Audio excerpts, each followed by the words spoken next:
"Daddy, that girl is hungry. Can we buy her a snack?" What the billionaire father does is unbelievable. Emma held the paper so carefully that her little hands trembled slightly. The drawing had 3 figures, a tall one, a small one, and a giant sun in the top right corner. She had used every colored pencil she could find in the box. "Daddy!" Her voice echoed through the empty house. Mark was in the living room typing furiously on his laptop. The phone rang non-stop, and he answered each call as if it were the most important one of his life. Emma came down the stairs slowly, holding the drawing against her chest. Her small bare feet made a soft pattering sound on the hardwood floor. "Daddy, look what I made." Mark looked up for a second. His smile appeared quickly, automatically. "It's beautiful, sweetheart." He didn't even really look at the paper. "Daddy will always have time for you." The phone rang again. Mark answered it before Emma could even show him the details of her drawing. "Yes, Mark speaking." "No, it can't wait until Monday." Emma just stood there, holding the drawing. The sun she had drawn seemed less bright now. She waited. Mark gestured as he talked, completely absorbed in the conversation. 5 minutes passed. 10. Emma sighed and placed the drawing on the coffee table next to the laptop. Mark didn't even notice. "Emma, get your jacket. We're going out for dinner." She ran to get her pink jacket with the little ears on the hood. It was her favorite. Maybe at the restaurant, Daddy would pay attention to her. In the car, Mark connected his phone to the speaker. More calls, more important conversations. Emma looked out the window, counting the red cars that passed. She had found 7 by the time they reached downtown. The restaurant was nice. It had little lights hanging from the ceiling and tables with checkered tablecloths. Emma liked coming here because they served star-shaped fries. "Table for 2, please," Mark said to the waitress, still fiddling with his phone. They sat near the window. Emma climbed onto the chair and rested her chin on the table, watching the movement on the street. It was early evening, and people were walking hurriedly on the sidewalks. "What do you want to eat, princess?" Mark asked, but his eyes were glued to his phone screen. "Star-shaped fries and apple juice. Perfect." Mark's phone started to ring. He answered it immediately. "Sorry, Emma, it's work. Daddy has to take this." Emma nodded. She always nodded. She knew this routine by heart. Mark stood up and went outside the restaurant, gesturing as he talked. Emma could see him through the glass window, pacing back and forth. That's when she saw her. Across the street, leaning against the wall of an old building, was a little girl. She looked to be about Emma's age, maybe a little younger. She was sitting on the ground, hugging her knees, and her clothes looked dirty and torn. Emma pressed her face against the glass. The girl was looking at the people passing by, but no one stopped. No one even looked at her. The waitress brought the fries and the juice. Emma said thank you, but she couldn't stop looking at the girl across the street. She looked cold and hungry. Mark came back to the table, still on the phone. "Yes, I understand the urgency. No, don't worry, I'll handle it tonight." He sat down and gestured for Emma to start eating. She picked up a fry but couldn't swallow it. The girl outside was still there, all alone. "Daddy," Emma said, pulling on his shirt sleeve. Mark held up a finger, asking her to wait. He kept talking on the phone about numbers, deadlines, and meetings. Emma looked at the girl again. This time, she noticed the girl was looking back, right at the restaurant, right at Emma. They stared at each other for a moment. The girl didn't smile, but she didn't look away either. There was something in her eyes that Emma recognized. Loneliness. The same loneliness she felt when her dad answered the phone for the 10th time that day. "Daddy!" Emma tried again, this time louder. Mark covered the phone with his hand and whispered irritably, "Emma, not now." "Daddy's working." He went back to his call, turning his back to her. Emma took a deep breath and pointed to the window. "Daddy, that girl is hungry. Can we buy her a snack?" Mark didn't even look where she was pointing. He waved his hand dismissively, as if shooing away a fly. Okay, we'll see about it later." But his eyes remained glued to his phone. Emma realized he hadn't even really heard what she said. The phone rang again. Mark answered immediately, without even apologizing this time. Emma sat there, looking at the girl across the street. She seemed to be shivering from the cold. Emma looked at her own plate full of warm fries and felt a sick feeling in her stomach. Mark had his back to her, talking excitedly about some project. Emma looked around the restaurant. The waitress was busy with other customers. No one was paying attention to her. Slowly, Emma slid off her chair. She looked at her dad one more time. He was still talking, gesturing, completely oblivious to everything around him. Emma walked to the restaurant door. She knew she wasn't supposed to go out alone, but something inside her told her she had to do this. The girl outside looked like she needed help. The cold night air hit her face as she opened the door. Emma looked both ways before crossing the street, just like her daddy had taught her. Her heart was beating fast, partly from nervousness, partly from excitement. The girl was still in the same spot, but now she was looking at Emma with curiosity. "Hi," Emma said, stopping a few feet away. The girl didn't answer right away. She looked Emma up and down, noticing the new jacket and clean shoes. "Hi," she finally replied. Her voice was quiet, almost a whisper. Emma moved closer and sat on the ground next to the girl. "Oh, what's your name?" "Chloe." "I'm Emma. I'm 5. How about you?" "5 too, I think." "You think?" "Yeah. I don't really remember my birthday." Emma was quiet for a moment. She couldn't imagine not remembering her own birthday. Hers always had cake, presents, and a party, even if it was a small one. "Where do you live, Chloe?" Chloe pointed to a dark alley between 2 buildings. "Over there." "With who?" "Alone." Emma felt a strange ache in her chest. How could someone her age live alone? "You don't have a mommy or a daddy?" "I don't know where they are. It's been a long time since I saw them." Emma looked at Chloe more closely. Her clothes were really dirty, and she looked like she hadn't had a bath in days, but her eyes were pretty, big and dark. "Are you hungry?" Chloe hesitated before answering. "Very." "When was the last time you ate?" "Yesterday morning. A lady gave me a piece of bread." Emma was shocked. She couldn't imagine going a whole day without eating. "Do you stay here every night?" "Sometimes when it's not raining." "And when it is raining?" "I hide under the awnings." Emma looked up at the sky. It was cloudy, and it looked like it might rain at any moment. "Aren't you scared?" "I am, but there's nowhere else to go." Emma took Chloe's hand. It was ice cold. "I saw you from the restaurant. You looked sad. I watch people eating in there. It looks good." "It is good. They make star-shaped fries." Chloe smiled for the first time. It was a small but genuine smile. "Real stars?" "No, just the shape. But it's really cool." The two sat quietly for a moment, watching people pass by on the sidewalk. Emma noticed that everyone avoided looking at Chloe as if she were invisible. "Why don't people stop to talk to you?" Chloe shrugged. "I think I scare them because of my dirty clothes." "You don't scare me." "You're different," Emma smiled. She liked being called different. "Want to be my friend? Do you really want to?" "Of course." "I've never had a friend who lives on the street." "And I've never had a friend who lives in a house." They laughed together. It was the first time Emma saw Chloe truly happy. "What's it like, living in a house?" Chloe asked. "It's nice. There's a warm bed, a bathroom, a kitchen, but sometimes it's kind of lonely." "Lonely? Why?" "My daddy works a lot. He's always on the phone." "At least you have a daddy." Emma nodded. She had never thought about it that way. "That's true. But he never has time for me. I'd give anything to have someone who didn't have time for me. At least it would be someone." Emma looked at Chloe with admiration. She was very smart for a 5-year-old. They continued talking about their lives. Chloe told her how she found food in restaurant trash cans, how she protected herself from the rain, and how she dreamed of having a home.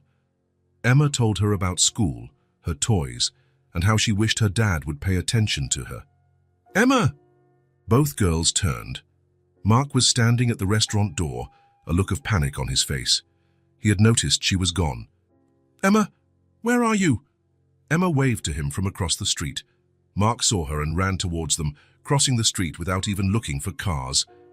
"Emma, what are you doing here? You scared me." He arrived, out of breath, and knelt in front of the two girls. It was only then that he got a good look at Chloe. "Daddy, this is Chloe. Remember I told you about her?" Mark looked at Chloe, who had shrunk back behind Emma. The girl was truly in terrible condition. "Hi, Chloe," he said softly. "Hi," she replied quietly. "Emma, you can't leave the restaurant without telling me. I was worried." "Sorry, Daddy. But Chloe was here all alone, and I wanted to be friends with her." Mark looked at Chloe again. She was trembling, and not just from the cold. "She's hungry," Emma said. "Can we buy her a snack?" Mark hesitated. He looked around, noticing that a few people were stopping to watch the scene. "Please, Daddy?" "She hasn't eaten since yesterday." Mark felt something tighten in his chest. He looked at Emma's pleading eyes, then at Chloe, who was avoiding looking directly at him. "All right," he said finally. "Let's go back to the restaurant." Emma smiled and helped Chloe get up. "Come on, Chloe. You're going to love the star-shaped fries." The three of them crossed the street together. Mark held Emma's hand and Emma held Chloe's hand. Back at the restaurant, Mark asked for a bigger table. The waitress looked at Chloe with suspicion, but Mark ignored her. "Oh, could you bring another plate of fries and a juice, hun, please?" "Of course, sir." Chloe sat in the chair next to Emma, still wary. She looked around the restaurant as if it were a magical place. "It's really pretty in here," she whispered to Emma. "I come here all the time with my daddy." The food arrived, and Chloe ate slowly, as if she wanted to make it last forever. Emma told stories about school while they ate, and Chloe listened to everything attentively. Mark watched the two girls talk. They were the same age, but lived in completely different worlds, and yet they seemed to understand each other perfectly. His phone rang. Mark looked at the screen, then at Emma and Chloe. For the first time in years, he declined the call. "Daddy, aren't you going to answer?" Emma asked, surprised. "Not right now," Emma smiled. It was the first time her dad had chosen to stay with her, instead of answering the phone. "Thank you for the food," Chloe said when she finished eating. "You're welcome," Mark replied. He looked at his watch. It was past 8 o'clock. Mark's phone rang again. This time he answered, but he kept the conversation short. "Yes, no, I can't right now. I'll call back tomorrow morning." He hung up and looked at the girls. "Emma, we need to go. Daddy has to stop by the office." Emma made a face like she didn't want to leave. "What about Chloe?" Mark looked at Chloe, who had lowered her head. He didn't know what to say. "Chloe is going back to where she lives." "But she lives on the street." Mark was speechless for a moment. Emma was right. It made no sense to leave a 5-year-old child on the street. But his phone rang again, and this time he answered. "Yes, Mark speaking. I see." "No, I'll take care of it tomorrow morning." While Mark was on the phone, Emma said goodbye to Chloe. "Bye, Chloe. It was really nice to meet you." "Bye, Emma. Thanks for coming to talk to me." Mark finished the call and stood up. "Let's go, Emma. I'm late." Emma got up slowly and followed her dad to the door. She turned one last time to wave at Chloe, who was still sitting at the table, alone again. In the car, Emma was quiet. Mark drove while talking on speakerphone with someone about work. Emma looked out the window and saw Chloe leaving the restaurant. The girl walked slowly to the dark alley and disappeared into the shadows. "Daddy," Emma said quietly. Mark didn't hear her. He was too busy discussing the New York project. Emma sighed and leaned her head against the window. She had promised Chloe they would be friends, but she didn't know when she would see her again.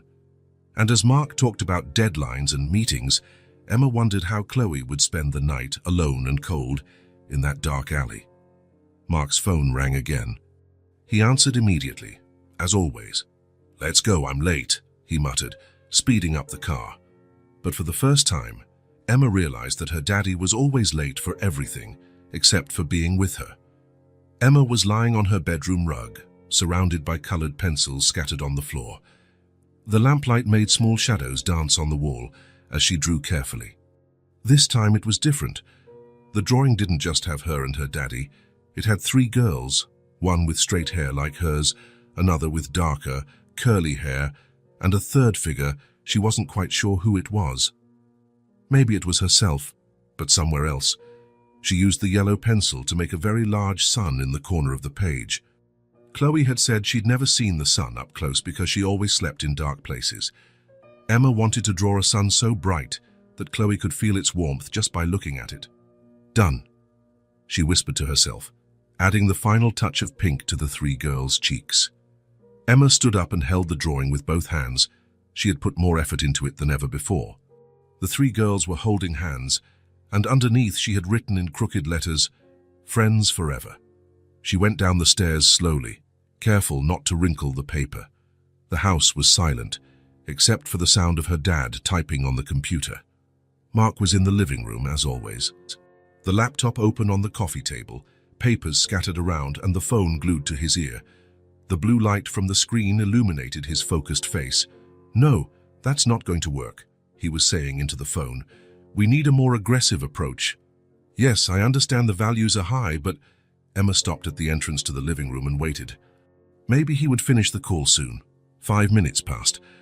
Mark kept talking, now gesturing with his free hand as he explained some complex strategy. Emma cleared her throat softly. Mark glanced at her quickly and motioned with his hand, asking her to wait. He returned his attention to the call. "As I was saying, the timeline needs to be adjusted." Emma stood there holding the drawing. She looked at the three girls she had drawn and wondered if Chloe was thinking of her too. 10 more minutes passed. Mark hung up the phone but immediately opened a spreadsheet on the computer and started typing numbers. "Daddy?" Emma said softly. He replied without taking his eyes off the screen.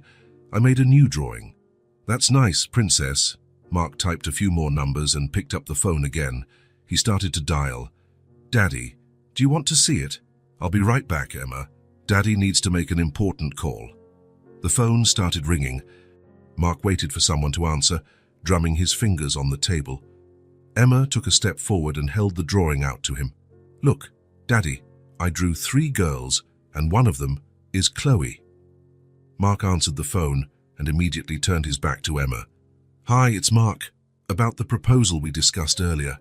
Emma kept holding the drawing in the air, waiting. Mark paced back and forth across the room, completely absorbed in the conversation. "No, it can't be Friday. It has to be sooner. I understand, but you don't grasp the urgency." Emma slowly lowered her arm. The drawing slipped a little between her fingers. She tried one more time. "Daddy," she said a little louder. Mark turned and looked at her with irritation, covering the phone with his hand. "Not now, Emma." His voice was firm, almost harsh. Emma felt as if she had been slapped. Mark went back to his call, turning his back on her again. "Sorry, where was I? Yes, about the deadlines." Emma stood there for another moment, looking at the drawing in her hands. The 3 smiling girls seemed to be mocking her now. She turned slowly and went up the stairs. Each step felt heavier than the last. When she reached her room, she placed the drawing on the nightstand beside her bed and lay down. Downstairs, Mark continued talking on the phone. His voice echoed through the empty house, mixed with the sound of the computer keys. Emma pulled the blanket up to her neck and looked at the ceiling. Small glow-in-the-dark stars formed constellations she had memorized. There was the Big Dipper, Orion, and one she called the Lost Girl. She thought of Chloe, probably lying somewhere cold and dark.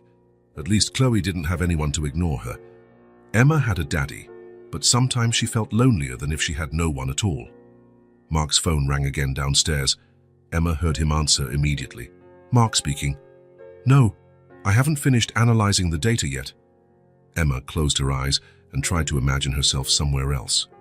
Maybe in a park playing with Chloe. Or in a house where daddies paid attention to their daughters. Drawings. She took the drawing from the nightstand and held it against her chest. The 3 girls holding hands were the only family she really had right now. "I'll show it to Chloe tomorrow," she whispered to herself. But Chloe was far away and Emma didn't know when she would see her again. Maybe never. Mark kept talking downstairs. His voice was the only thing that broke the silence of the house. Emma heard fragments of the conversation. Profit, investment, timeline, words that meant nothing to her. She turned on her side and faced the window. The moon was almost full, shining softly through the curtains. Emma wondered if Chloe could see the same moon from where she was. "Good night, Chloe," she whispered to the window. The drawing slipped from her hands and fell to the floor beside the bed. Emma didn't bother to pick it up.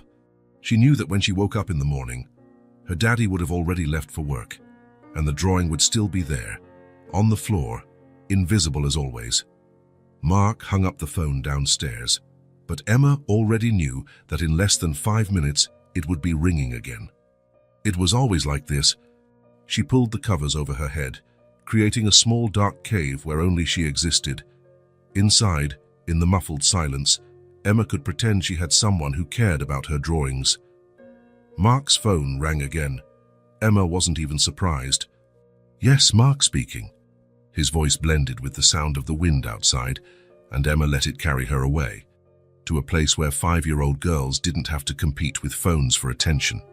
She fell asleep holding the blanket, dreaming of 3 girls playing in a sunny park, where no one had a phone and all the drawings were seen and admired.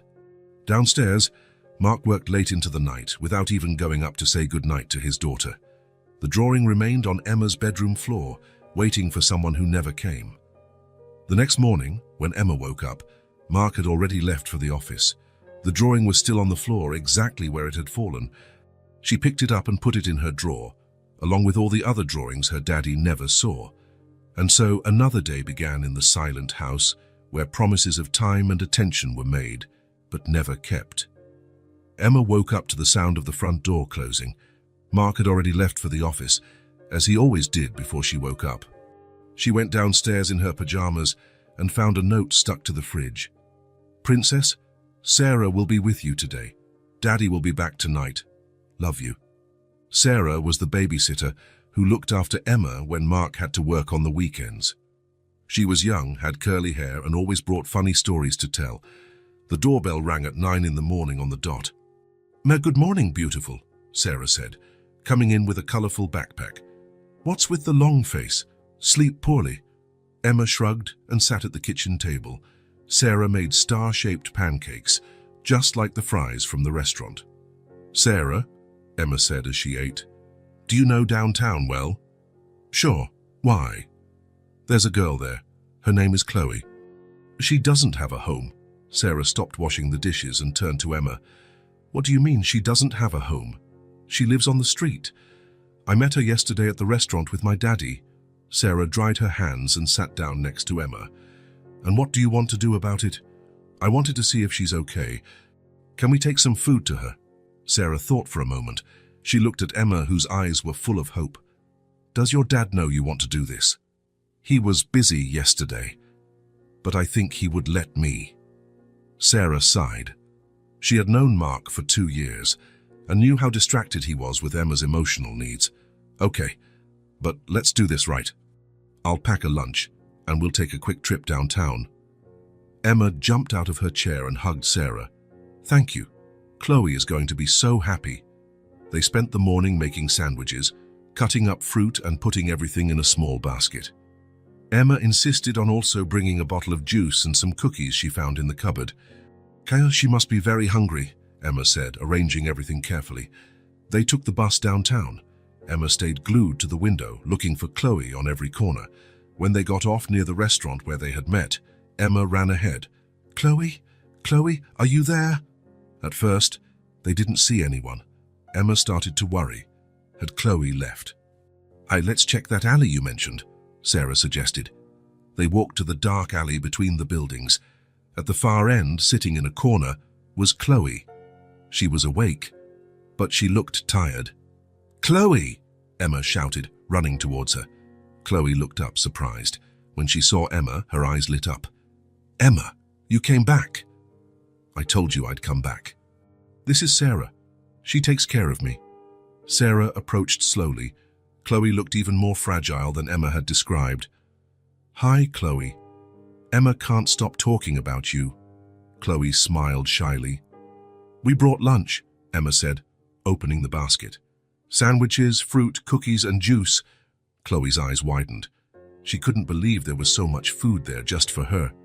"There's all this for me?" "Of course. Eat as much as you want." They sat on the alley floor, and Chloe ate slowly, savoring every bite.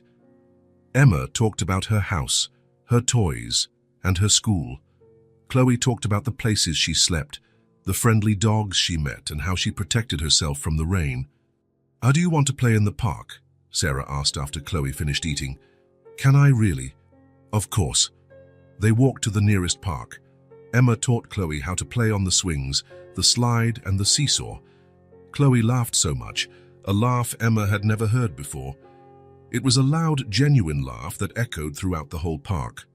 "I've never played in a real park before," Chloe confessed as she swung. "She's never."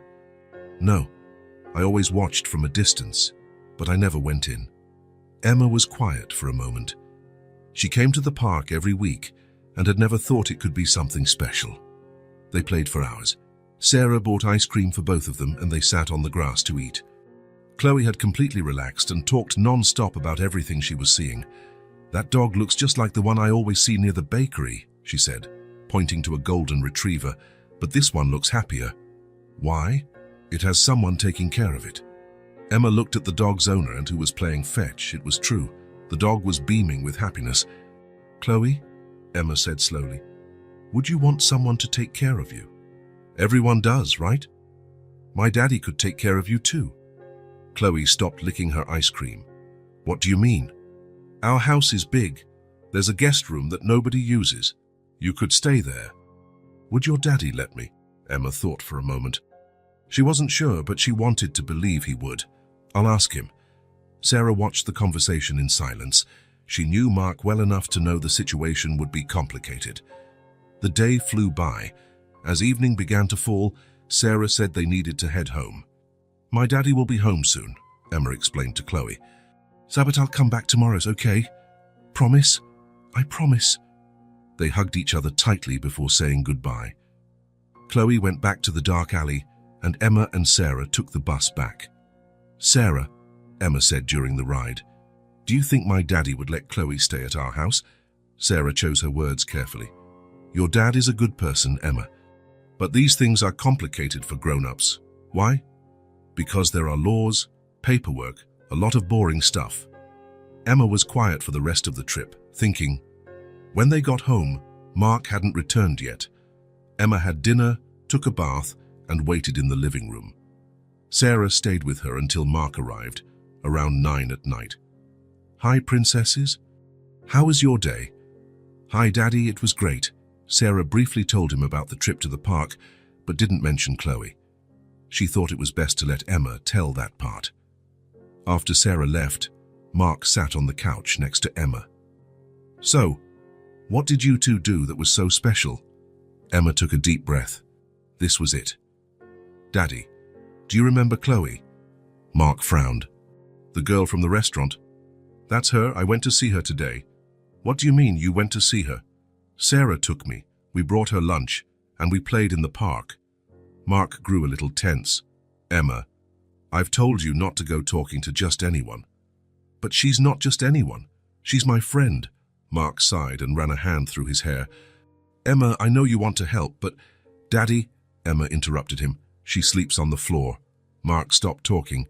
"Every day, she sleeps on the floor of a dark alley, all alone. She has no one. Our house is big. She could stay with us, just until she has a home of her own." Mark was silent. Emma continued, "She's never played in a park, Daddy. Never. And when she laughed today, it was the happiest sound I've ever heard." Mark looked at Emma. For the first time in a long time, he really saw her. He saw the compassion in her eyes, the determination in her voice, the maturity she was developing. "Emma, please, Daddy, just until she has a real family." Mark remained silent for a long moment.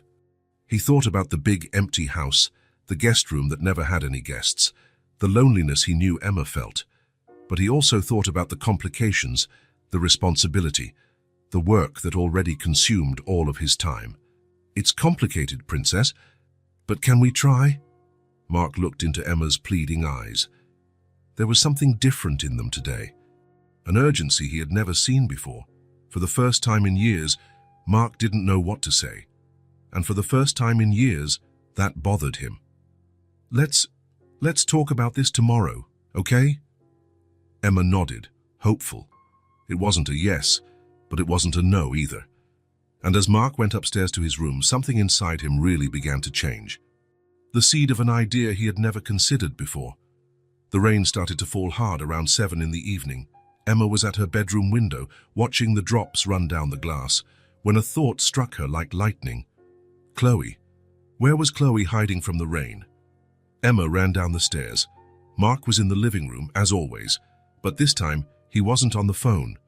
He was looking at some papers scattered on the table with a thoughtful expression. "Daddy?" Mark looked up. "What is it, Princess? It's raining really hard." "Yeah, it really is." Emma went to the living room window and pointed outside. "Chloe is out there in this rain." Mark followed Emma's gaze. The rain had turned into a storm. The wind was shaking the trees, and water was running down the streets like little rivers. Emma. "Daddy, we have to go get her." Mark frowned. "Go get her, now." "She has nowhere to hide. You said you'd think about her staying here. What if she gets sick?" Mark looked at Emma, then at the rain outside. He had spent the whole day thinking about their conversation from the night before. The image of Chloe sleeping in a dark alley wouldn't leave his mind. "Emma, there's a storm out there. That's why. She must be wet and cold." Emma grabbed her pink jacket from the hook near the door. "Please, Daddy, just to see if she's okay." Mark looked at his daughter. Emma had put on her jacket and was holding the car keys he always left on the entryway table. "Emma, you can't drive." "I know. You're going to drive," Mark sighed. He looked at the papers on the table, then at Emma standing by the door, waiting. For the second time in 2 days, Mark made a decision that surprised himself. Get an umbrella. And a towel, too. Emma smiled and ran to get the items. Mark put on a raincoat and grabbed the keys.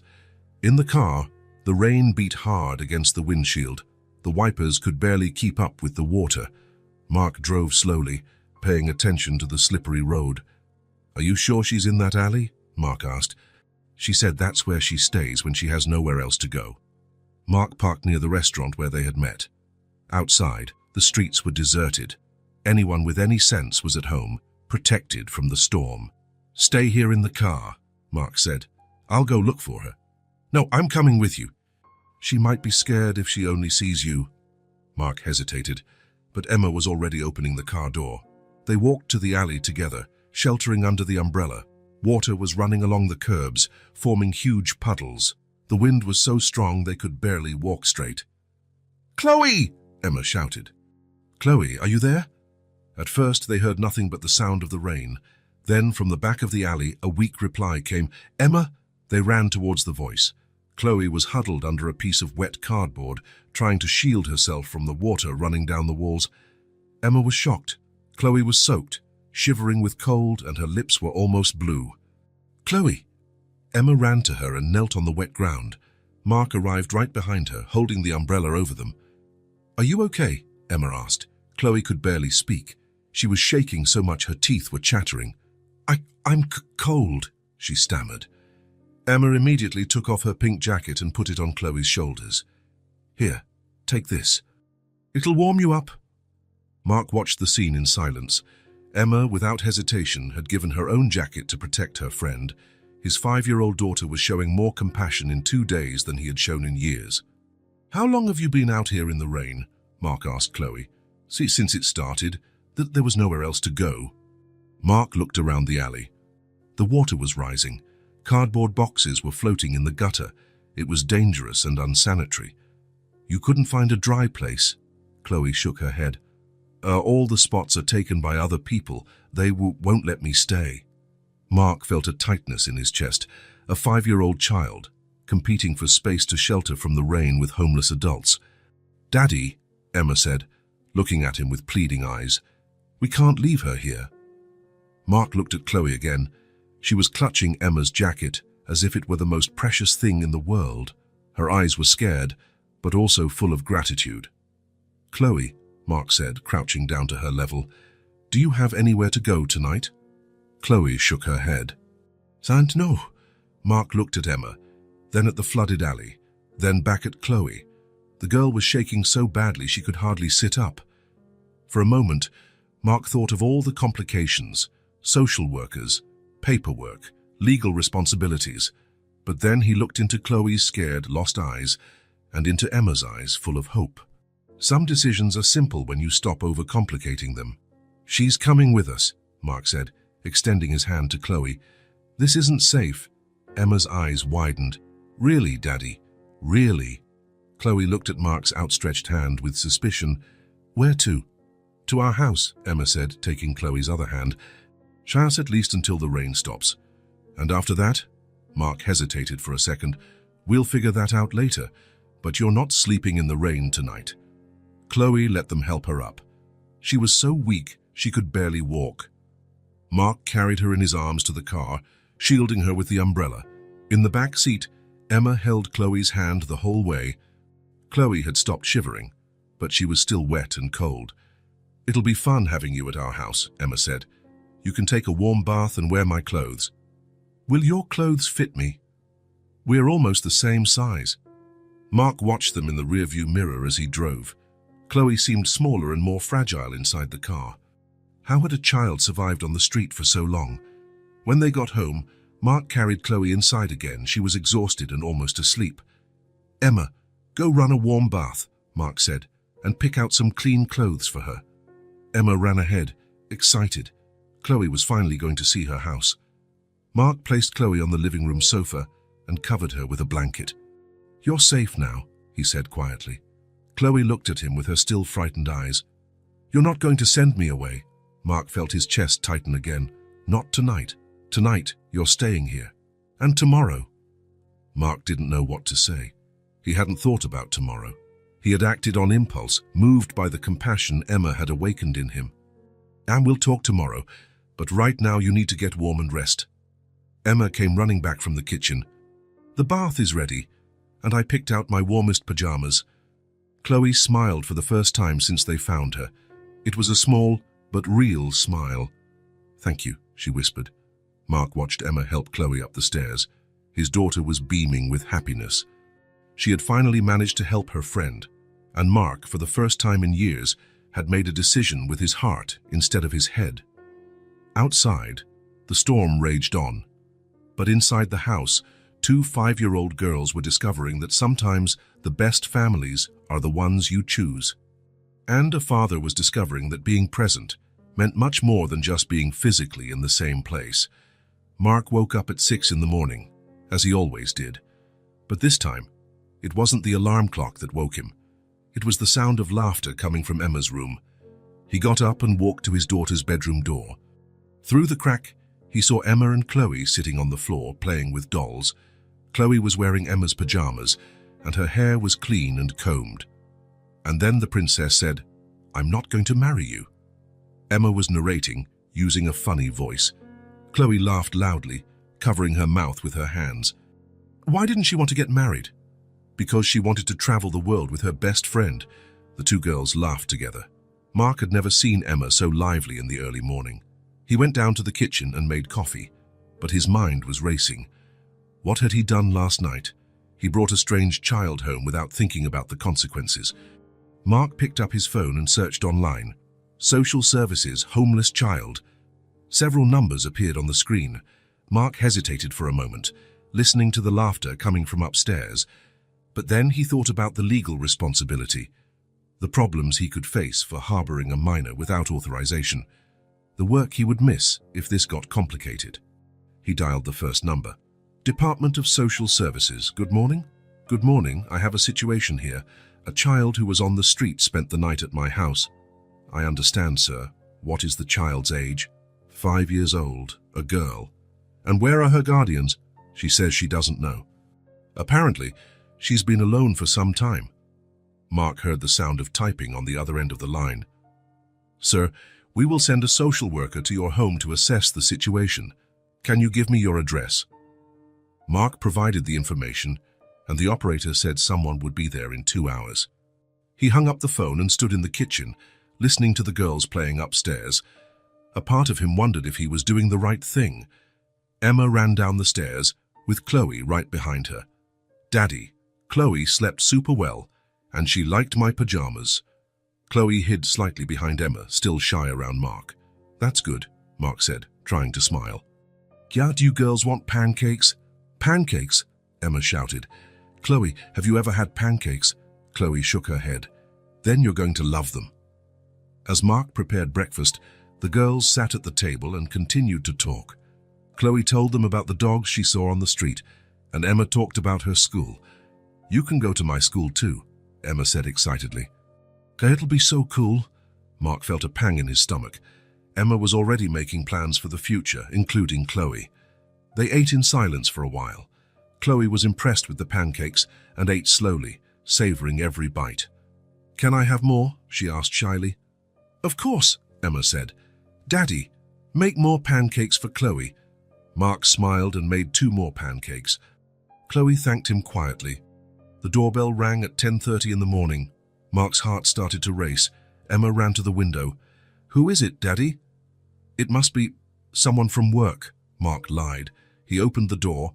A middle-aged woman, wearing a blue blazer and carrying a folder, stood at the entrance. "Mr. Thompson?" "I'm Amanda Silver, from the Department of Social Services. Please, come in." Amanda came in and looked around the house. Emma and Chloe had stopped playing and were watching from the stairs. "Where is the child?" Amanda asked quietly.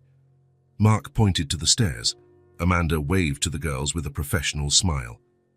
"May I speak with you in private?" she asked Mark. They went to the kitchen.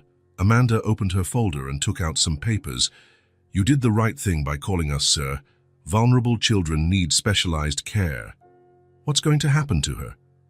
"We're going to take her to a temporary shelter while we search for relatives or a suitable foster family." Mark glanced into the living room, where the girls were playing again. What if I wanted to keep her?" Amanda studied him for a moment. "Sir, the custody process is complex. There are psychological and financial evaluations, home visits. It can take months. And in the meantime, she stays at the shelter. It's the protocol." Mark nodded, even though he didn't like the answer. "I'll need to speak with the girl now," Amanda said. They went back to the living room. Amanda approached the girls carefully. "Hi, dears. Which one of you is Chloe?" Chloe hid behind Emma. "I'm Emma, and this is my best friend, Chloe." "That's nice. Chloe, may I talk with you?" Chloe shook her head, grabbing onto Emma's arm. "It's all right," Amanda said softly. "I just want to know how you're doing." "She's doing fine," Emma answered for Chloe. "She slept here, took a bath, and ate pancakes." Amanda smiled. "That's wonderful. But now Chloe needs to come with me." Emma frowned. "Come with you?" "Where to?" "To a place where she'll be well taken care of. But she's already being well taken care of here." Mark stepped forward. "Emma, the lady is here to help Chloe." "Help how? She's fine here." Chloe finally spoke, her voice trembling. "Do I have to leave?" Amanda knelt to the girl's level. "Chloe, you're going to a safe place with other children. You'll have food, clean clothes, and a bed of your own. But I want to stay with Emma." "I know, dear. But sometimes things are complicated." Emma looked at her father with eyes full of confusion and anger. "Daddy, you said she could stay." "Emma, I said she could stay last night. Today is different." "Why?" Mark didn't know how to answer. How could he explain protocols and legal responsibilities to a 5-year-old? Because it's for the best." Emma was quiet for a moment. Then her expression changed. The anger was replaced by a deep sadness. "You lied to me." "Emma, I didn't lie. You said you'd think about it. You said she could stay. You lied." Amanda stood up. "Chloe, can you go get your things?" "What things?" Chloe asked. "I don't have any things." "The clothes you were wearing yesterday." Emma stood up quickly. "She can keep my pajamas, and my clothes, and my toys." "That's very kind, Emma. But Chloe will get new clothes at the shelter." "I don't want new clothes. I want to stay with Emma," Chloe said, starting to cry. Mark felt as if someone was squeezing his chest. Both girls were crying now, hugging each other as if it were the last time. "Mr. Thompson," Amanda said quietly, "it's best we do this quickly. The longer we take, the harder it gets." Mark nodded. He approached the girls. "Chloe, you need to go now." "No," Emma shouted. "She's not going." "Emma, stop making things difficult." Emma looked at her father with an expression he had never seen before. It was pure disappointment. "You took my friend away," she whispered. "The only one who saw me." Emma's words hit Mark like a punch to the gut. Amanda gently took Chloe's hand. "Let's go, dear. Emma can visit you at the shelter." "Promise?" Chloe asked, looking at Emma. Emma didn't answer. She had turned her back and gone up the stairs. Chloe was led away in silence. She turned one last time before leaving through the door, looking for Emma, but she wasn't there. Mark closed the door and stood in the entryway. The house was silent again. He went up the stairs and knocked on Emma's bedroom door. "Emma!" There was no answer. "Emma, can I come in?" Silence. Mark opened the door. Emma was lying on the bed, her back to him, hugging a pillow. "Princess, are you okay?" "Go away." "Emma, I know you're upset. Go away." Mark had never heard Emma shout like that. He stood at the door for a moment, then left and closed it behind him. The rest of the day passed in silence. Emma didn't come down for lunch. She didn't come down for dinner. Mark brought food to her room, but she didn't touch it. In the evening, Mark tried to talk to her again. "Emma, you need to eat something. I'm not hungry." "Are you mad at me?" Emma finally turned to look at him. "You don't understand anything. Then explain it to me. Chloe was my friend, my only friend, and you took her away from me. Emma, I did what was right." "Right for who? For you, because it wasn't right for me." Mark sighed. "You'll understand when you're older. Everyone always says that. You'll understand when you're older. But I understand now. You don't want Chloe here because it's work, just like you don't want to pay attention to me because it's work." Mark was speechless. "It's not like that, Emma." "Yes, it is. You only talk to me when it's convenient. You only listen to me when you don't have anything more important to do." Emma turned her back to him again. "Chloe listened to me. Chloe liked my drawings. Chloe paid attention to me." Mark felt tears welling up in his eyes. "Emma, I do pay attention to you." "No, you don't. You never have." Mark left Emma's room and went down to the living room. He sat on the sofa and put his head in his hands. For the first time in years, Mark truly thought about his relationship with Emma. When was the last time he had stopped to listen to her? When was the last time he had really looked at one of her drawings? He reached for his phone to call the office but stopped. It was Saturday night. Why was he thinking about work?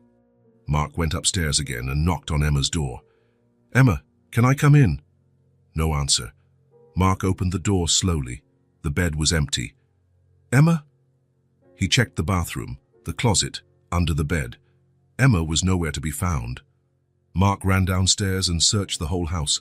Living room, kitchen, laundry room, garage. Emma had disappeared. He opened the front door. It was dark outside, and a light drizzle was starting again. "Emma!" he shouted. No response. Mark grabbed the car keys and drove through the neighborhood streets. He stopped at every corner, shouting Emma's name. After 20 minutes of searching, he saw her. Emma was walking on the main sidewalk, still in her pajamas, wet from the drizzle. Mark stopped the car and ran to her. "Emma, what are you doing?" Emma turned to him. Her cheeks were wet, but Mark didn't know if it was from the rain or from tears. "I went to find Chloe," she said simply. "She should have been with us." Mark knelt on the wet sidewalk at Emma's level. "Emma, you scared me. I thought I'd lost you." "You already lost me, Daddy." "A long time ago." Mark felt as if he had been slapped. "I'm sorry," he said, and his voice was trembling. "I'll do better. I'll have time for you." Emma looked him in the eyes for a long moment. "Promise. I promise. For real. For real." Emma threw herself into her father's arms, and they hugged right there on the wet sidewalk, under the drizzle. "I want Chloe back," Emma whispered. "I know, I do too." "So are we going to get her?" Mark pulled Emma back a little to look into her eyes. "We're going to try. I promise we'll try." And for the first time in a long time, when Mark made a promise to Emma, he truly intended to keep it. Mark woke up on a Monday with a different feeling in his chest. It wasn't just the guilt he had carried all weekend, but a determination he hadn't felt in years. Emma had slept in his bed the night before, after the incident on the street. She was still there, curled up in the blanket, her hair spread across the pillow. "Emma," he said softly, "wake up, princess." Emma opened her eyes slowly. For a moment, she seemed confused. Then she remembered everything that had happened. "Daddy." "Good morning. Did you sleep well?" Emma sat up in bed. "I dreamed about Chloe. She was crying." Mark felt a pang in his chest. "Emma, I have an idea. How about we go visit Chloe today?" Emma's eyes lit up. Really? Can we? I can call the shelter and ask about visiting hours. Emma jumped out of bed and hugged her father. Thank you, Daddy. Mark called his office and said he wouldn't be coming in. For the first time in 5 years, he cancelled all his meetings for the day. After breakfast, they got in the car and drove to the address Amanda had left. The shelter was on the other side of town, in an area Mark had never visited. It was a 2-story building, painted a pale yellow with a small garden out front. It didn't look like a bad place, but it didn't look like a home either. Is this where Chloe is? Emma asked. It is. It looks sad. Mark looked at the building again. Emma was right. There was something too institutional about the place, something that didn't radiate the warmth of a home. They entered the reception area. A young woman was behind a counter, typing on a computer. Good morning. How can I help you? We're here to visit a child. Chloe. Mark realized he didn't know Chloe's last name. Find a 5-year-old girl who arrived here on Saturday. The receptionist checked the computer. Chloe Silver. Are you relatives? Mark hesitated. We're family friends. One moment. She picked up the phone and spoke quietly. After a few minutes, a middle-aged woman appeared. I'm Mrs. Rosa, the shelter coordinator. You're here to see Chloe? Yes. And your relationship to her is? Emma stepped forward. She's my best friend. She slept at our house. Mrs. Rosa looked at Mark with a questioning expression. It was an emergency situation, Mark explained. We found her in the rain and brought her home. The next day, social services came to get her. I see. Chloe has mentioned you a few times. Especially you, she said, looking at Emma. Is she okay? Emma asked. She's adjusting, but it's been a little difficult for her. Mrs. Rosa led them down a long hallway. The walls were decorated with children's drawings, but the place still had an institutional feel. So she's in the yard playing with the other children. They went out to an inner courtyard. There were about 15 children of various ages playing with simple toys. Mark looked for Chloe and saw her sitting alone in a corner, hugging an old doll. Chloe! Emma shouted. Chloe looked up quickly. When she saw Emma, her face completely lit up. She dropped the doll and ran towards them. Emma, Emma! The two girls met in the middle of the courtyard and hugged as if they hadn't seen each other in years, instead of just 2 days. I thought you'd forgotten me, Chloe said, still hugging Emma. How could I forget you? You're my best friend. Mark watched the scene from a distance. The joy on Chloe's face was so pure, so genuine, that he felt his chest tighten. She had only been at the shelter for 2 days, but she already seemed smaller, more lost, and he didn't look away. For the first time, Mark really saw Chloe, not as a problem to be solved or a responsibility to be avoided, but as a child who needed love just as much as Emma did. Guys, how are you? Emma asked, still holding Chloe's hands. I'm okay. The people here are nice, but it's not like your house. Of course it's not the same. Your home is with us. Auntie Rosa said you might not be able to come back. Emma looked at her father with determination. Daddy, tell her. Mark approached the girls. Chloe was still shy with him, but she didn't hide behind Emma like before. Hi, Chloe, how are you feeling? Hi, Mr. Mark, I'm okay. Do you like it here? Chloe looked around the courtyard. It's nice. There are other kids, and food every day, and a warm bed. But there's no Emma, and there's no you. Mark knelt to her level. Chloe, would you like to come back to our house? Chloe's eyes widened. Can I? I'm trying to work it out, but it might take a little while. How long? I don't know yet. Chloe nodded, trying not to show her disappointment. Mrs. Rosa approached. Girls, you have about 20 more minutes for your visit. Emma and Chloe ran off to play on the slide. Mark stood watching them with Mrs. Rosa. They have a special connection, the coordinator commented. They do. Emma's never had a friend like this. And Chloe's never had a family like this. Mark looked at her. What do you mean? Chloe talks about you all the time, about how Emma shared her food with her, how you took her out of the rain. For a child who spent her whole life being ignored, that means a lot. Mark watched Chloe push Emma on the swing. They were both laughing loudly, completely absorbed in their game. What's her story? Mark asked. Mother addicted to drugs, father unknown. She spent the last 2 years living with her grandmother, but the grandmother died 6 months ago. She's been on the street ever since. And relatives. We haven't found any. Mark was quiet and processing the information. Mr. Thompson, Mrs. Rosa continued, may I speak frankly? Of course. Chloe is a special child.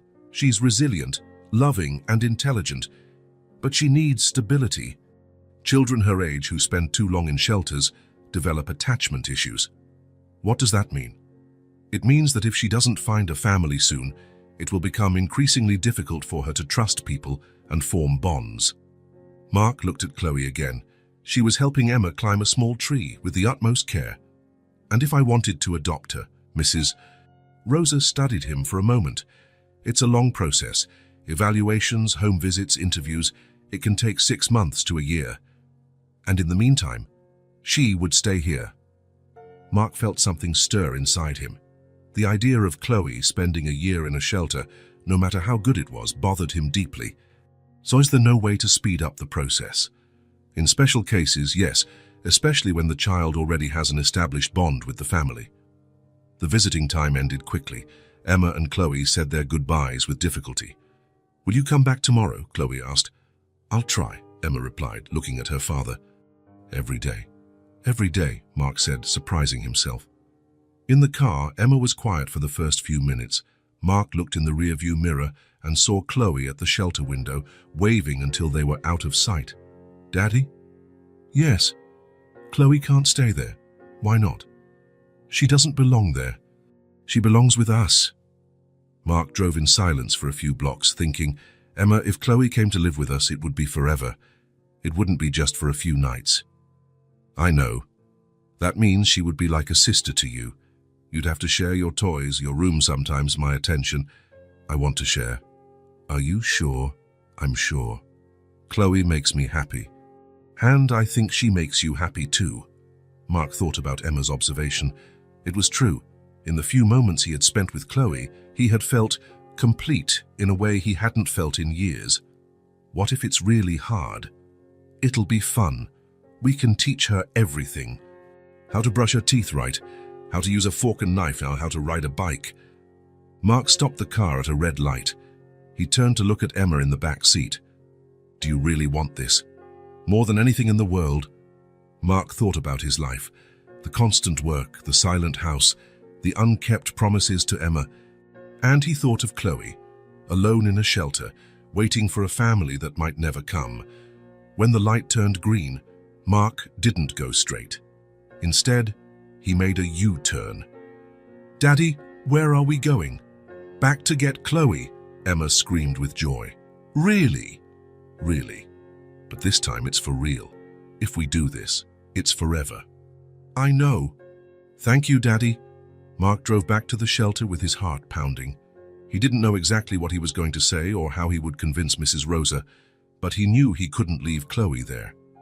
When they arrived, Mark went straight to the coordinator's office. Mr. Thompson, did you forget something? I want to start the adoption process for Chloe. Today, Mrs. Rosa smiled. May I ask what made you change your mind? Mark looked at Emma, who was holding his hand. My daughter taught me that family isn't about blood. It's about choosing to take care of someone. It will take time for all the paperwork to go through. In the meantime, can I take Chloe home? I can sign any liability waiver. Mrs. Rosa thought for a moment. In special cases, we can authorize temporary custody. I'll make a few calls. 2 hours later, they were leaving the shelter with Chloe. She was carrying a small bag with the few clothes she had been given. In the car, Mark adjusted the rearview mirror so he could see both girls in the back seat. Chloe, he said, if you want, you can stay with us. The doors of our home are open to you. Chloe looked at him with tear-filled eyes. Forever? Forever. Thank you, she said, her voice choked with emotion. Emma hugged her friend. Now we're going to be real sisters. Mark drove home with a smile on his face. For the first time in years, he didn't think about work, didn't answer the phone when it rang, and didn't worry about anything other than the 2 girls laughing in the back seat. The family he never knew he wanted was finally complete. Mark woke up on Saturday with a strange feeling. It wasn't anxiety or hurry, it was calm. For the first time in years, he hadn't scheduled any meetings, any important calls, any urgent projects. There was only him and his two girls. Emma and Chloe were still sleeping in Emma's room. Over the last few days, they had become inseparable. Chloe was adjusting to life in the house, and Emma was radiant to have a sister. Mark went down to the kitchen and did something he hadn't done in a long time. He prepared a special breakfast: heart-shaped pancakes, crispy bacon, fresh orange juice, and even some fruit cut into star shapes. He had fun cutting the apples and arranging everything on the plate as if it were a work of art. The smell of bacon brought the girls downstairs. They appeared at the kitchen entrance, still in their pajamas with messy hair, rubbing their eyes. "Wow," Emma said, stopping suddenly. "Is it someone's birthday?" "Nope," Mark smiled, placing the last pancake heart on the plate. "I just wanted to make something nice for my princesses." Chloe approached the table slowly, still impressed by the amount of food. "Tidy's all this for us?" "Of course. Sit down." They sat and began to eat. Chloe still had the habit of eating as if it were her last meal, but she was getting better every day. Mark noticed how she savored each bite and how Emma naturally shared her favorite fruits with her friend. "Daddy," Emma said between bites, "are you not going to work today?" "No. Not even a little bit. Not even a little bit." "Why?" Mark put down his fork and looked at the two girls. Emma had a spot of jam at the corner of her mouth, and Chloe was holding her fork with both hands, still learning proper table manners. "Because today is our day." "Just ours." Emma's eyes widened. "Our day. That's right. No phone, no computer, no work. Just the three of us." Chloe stopped chewing and looked at him in surprise. "The whole day. The whole day." To prove he was serious, Mark took his cell phone from the table and right in front of the girls, turned it off completely. Then he put the device in a kitchen drawer. Emma almost choked on her juice. "Daddy, you turned off your phone." "I did." "But what if someone important calls?" Mark sat between the two girls and smiled. "Today, there's no one more important than you two." Chloe smiled shyly. She was still getting used to the idea of being important to someone. Emma clapped her hands excitedly. "So what are we going to do?" "I have a surprise," Mark said, getting up from the table. "How about a picnic?" "A real picnic?" Emma asked, jumping from her chair. "With a basket and everything?" "With a basket and everything." The next 2 hours flew by. Mark cut sandwiches into various shapes: triangles, squares, even some heart shapes to match the pancakes. He packed fruit, put cookies in a small bowl, filled bottles with juice, and even included some special sweets. Emma chose a checkered blanket to spread on the grass, and Chloe helped organize everything in the wicker basket Mark had found in the pantry. "Where are we going to have the picnic?" Chloe asked, carefully arranging the napkins. "At the big park downtown. It has a lake, a playground, and even a place to ride bikes." "Ride bikes?" Chloe stopped arranging the basket and looked worried. "I don't know how to ride a bike." "Then today you're going to learn," Mark said with a smile, gently ruffling her hair. "Really? Really? I'm going to teach you." They loaded the bikes into the car, Emma's and one that Mark had bought for Chloe the week before. It was pink with training wheels and a little basket on the front, exactly like the one Emma had used when she learned. The park was full of families enjoying the sunny Saturday. Children ran around the playground, couples walked around the lake, and the air was filled with the sound of laughter and cheerful conversation. Mark chose a perfect spot under a large tree, near the lake, but with a view of the playground. From there they could see everything: the ducks swimming, other families having picnics, the children playing. Emma and Chloe ran off to explore, while Mark spread out the blanket and arranged the food. He paused for a moment to watch them. Emma was teaching Chloe how to use the slide, showing her how to sit properly and holding her hand carefully. The two of them were laughing so hard that other children stopped to watch. "Mr. Mark!" Chloe shouted from the top of the slide. "Look how brave I am." "I see you. You are very brave." She slid down with her arms in the air, shouting with joy. Mark felt something warm in his chest. It was pride, the same pride he felt for Emma, but now for Chloe too. After playing on the playground for an hour, they sat on the blanket to eat. The girls told jokes they had learned at school. Most of them didn't make much sense, but they found them hilarious. Mark laughed so hard he almost choked on his sandwich. "Why don't birds use Facebook?" Emma asked, already laughing before she even gave the answer. "I don't know why." Mark feigned curiosity. "Because they already have Twitter."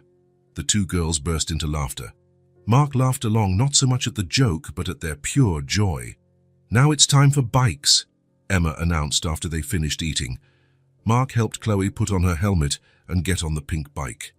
She held the handlebars tightly, clearly nervous. Her little hands were white from gripping so hard. "I'm going to hold on to you," Mark promised, placing a firm hand on the seat and the other on her back. "You won't fall, I promise." Chloe took a deep breath and started pedaling slowly. Mark ran alongside her, holding on tight, feeling her every move through the bike. "Am I doing it?" she asked him without taking her eyes off the path ahead. "You're doing great. Keep pedaling." Emma cycled beside them, shouting words of encouragement. "You can do it, Chloe. It's easier than it looks. I was scared at first too." After a few laps around the lake, Mark noticed that Chloe was pedaling with more confidence. He gradually reduced his support, first taking his hand off her back, then loosening his grip on the seat. Suddenly, Chloe was pedaling on her own. "I'm doing it!" she yelled, finally realizing Mark was no longer holding on. "I'm doing it by myself!" Mark stopped running and stood watching Chloe complete a full lap around the lake, with Emma cycling beside her, both shouting with joy. He had never felt so much satisfaction from a completed project, not even the biggest contracts he had closed at work. The two girls pedaled back towards him, radiant with happiness and pride. "Daddy, did you see? Chloe learned so fast," Emma said, braking beside him. "I did. I'm very proud of you both." "Thanks for teaching me, Mr. Mark," Chloe said, still holding the handlebars firmly. "Now I know how to ride a bike like the other kids." They spent the rest of the afternoon at the park. They played tag among the trees, fed the ducks at the lake with leftover bread from the picnic, and even threw a frisbee that Mark had bought at the park's snack bar. During a break to rest, Emma sat next to Mark on the blanket and naturally took his hand. "Daddy, this is the best day of my life." Mark looked at the small hand in his. It was so simple, yet it meant so much. He intertwined his fingers with hers. "Why? Because you're really here. Not just your body, but you're paying attention to us." Mark felt his eyes well up. A 5-year-old child had perfectly summarized what had taken him years to understand. "Mr. Mark," Chloe shouted from the swing, where she had gone after resting. "Can you push me? I want to go really high." Mark stood up, still holding Emma's hand, and went to the swing. He began to push Chloe gently. "Higher," she requested, laughing and throwing her head back. "I want to touch the clouds." "Are you sure?" "I'm sure. I trust you." Chloe's words struck Mark like a bolt of lightning. "I trust you." A child who had been abandoned by every adult in her life was saying she trusted him. He pushed the swing a little higher, and Chloe screamed with pure joy. Emma ran over and asked to be pushed on the swing next to her. Mark stood there, pushing the two girls alternately, listening to their laughter echo through the park. For the first time in years, Mark didn't think about work. He didn't think about deadlines, meetings, or projects. He didn't miss his phone or the constant rush that always accompanied him. He was completely present. When the sun began to set, painting the sky orange and pink, they packed everything up and returned home. In the car, the girls dozed in the back seat, exhausted from playing so much. Chloe hugged a small teddy bear she had won at a park stall, and Emma held her friend's hand even while sleeping. Mark drove in silence, thinking about the day they had spent together. It was the first day he had dedicated himself completely to them, without distractions, without rush, without other priorities, and he realized how much he had been missing. All those years chasing things he thought were important, contracts, promotions, professional recognition, and he had missed what truly mattered. Emma's smiles, her attempts to show him drawings, her small daily achievements, and now Chloe too, her courage, her gratitude, her ability to trust even after everything she had been through. When they got home, Mark carried a sleeping Chloe in his arms, and Emma held onto his free hand, stumbling with sleepiness. As he climbed the stairs, he made a silent promise to himself. This would not be just one special day. It would be the first of many. It was the first day of a new life, where work would be important, but never more important than the two girls who had completely changed his world. And for the first time in years, Mark went to sleep feeling that he had done the most important thing of the day, been a real father. 3 months had passed since Chloe came to stay. 3 months of afternoons doing homework together, of family dinners where Chloe learned to use a fork and knife properly, of bedtime stories where Mark read to both girls curled up under the same blanket, and of a routine that felt like it had existed forever. The house had changed completely. Where there was once silence, laughter now echoed. The guest room had been transformed into Chloe's room, painted light yellow with stars on the ceiling, just like in Emma's room. Mark was in his office on a Tuesday morning when the phone rang. It was Amanda Silver from the Department of Social Services. "Mr. Thompson, I have good news. All the adoption documents have been approved. The papers are ready for you to sign." Mark felt his heart race. After months of home visits, interviews, and evaluations, the day had finally come. "Really? Already?" "Yes. The judge approved the case yesterday. If you can come in this afternoon, we can make everything official." Mark looked at the busy schedule on his computer screen. He had 3 important meetings scheduled: the New York project, Ward potential investors, and a conference call with clients. A few months ago, he would have asked to reschedule for another day, but not today. Never again. "I'll be there at 2 in the afternoon." Mark cancelled all his meetings and called the girls in school. The principal, Mrs. Martinez, answered personally. "I need to pick up Emma and Chloe early today. Chloe's adoption papers are finally ready." "Oh, what a special moment. I'll have them ready for you at 11:30. "Thank you." "Mr. Thompson, Chloe is a very special girl, and Emma has absolutely blossomed since her sister arrived." Mark smiled. It was true. Emma was happier, more confident, more mature. At the school, Emma and Chloe were in the playground when they saw Mark arrive. They ran towards him. "Daddy, why did you come to get us so early?" Emma asked. "I'm not sick," Chloe said quickly, looking worried. Mark knelt to their level. "You didn't do anything wrong, Princess. I have a very special surprise for you." "What kind of surprise?" Chloe asked. "So it's a surprise that will change our lives forever." "Is it a dog?" Emma asked. "It's better than a dog." In the car, the girls speculated about what it could be. Emma thought it was a new swimming pool. Chloe hoped it was a trip to see the ocean. "Daddy, at least give me a hint," Emma pleaded. "All right?" It's something Chloe has been waiting for a long time. Chloe sat quietly in the back seat. Is it about having a real family?" she asked softly. Mark looked at her in the rearview mirror and smiled. "It might be." Mark drove downtown and stopped in front of a government building. The girls looked out the window, confused. "Is the surprise in here?" Emma asked. "It is." They went up to the 3rd floor, where Amanda was waiting for them in a room with large windows and a polished wooden table. There was a neatly organized stack of documents.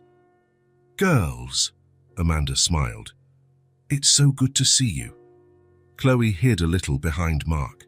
She still associated Amanda with the day she had been taken away from Emma. "Don't worry, Chloe," Amanda said gently. "Today is a very happy day. Today is the day you officially become part of the Thompson family." Chloe's eyes widened. "Today?" "Today." Mark sat at the table and Amanda began to explain each document. There were legal custody papers, name change documents, adoption certificates. "This one here," Amanda said, "is what officially changes her name to Chloe Thompson." "Chloe Thompson," Emma repeated. "I like it." Emma and Chloe watched in silence as Mark signed each document. Each signature made his heart beat faster. "Now," Amanda said, "I need your signature too, Chloe. Mine. You're 5 years old now.